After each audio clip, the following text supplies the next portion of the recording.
नदी सभ्यताओं की जनक तो है ही, साथ ही लोगों का पेट भी नदियां ही पालती हैं।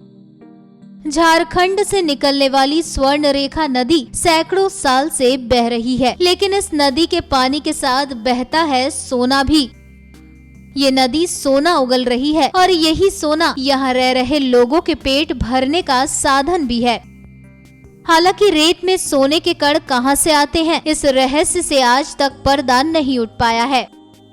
स्थानीय लोगों का कहना है कि आज तक बहुत सारी सरकारी मशीनों से सोने के कण निकालने का पता लगाया गया, लेकिन स्पष्ट वजह सामने नहीं आ सकी। भूवैज्ञानिकों का मानना है कि नदी तमाम चट्टानों के बीच से होकर गुजरती है, इसलिए घर्षण की वजह से सोने के कण इसमें घुल जाते हैं।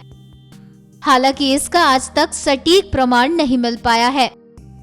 झारखंड, पश्चिम बंगाल और ओडिशा से गुजरने वाली स्वर्णरेखा नदी सैकड़ों सालों से हजारों लोगों की आजीविका चला रही है।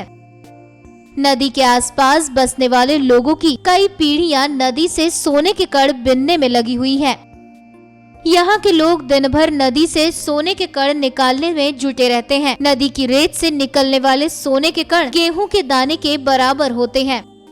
एक दिन में एक शख्स सिर्फ 1 या 2 ही सोने का कण ढूंढ पाता है। बाजार में इस एक कण का मूल्य 80 से 100 रुपए के बीच होता है।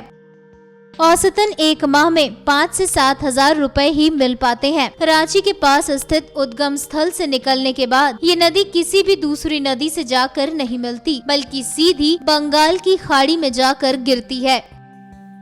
इसकी प्रमुख सहायक नदियां कांची और करकरी है। माना जाता है कि करकरी नदी से बहकर सोने के कण स्वर्ण रेखा में मिल जाते हैं।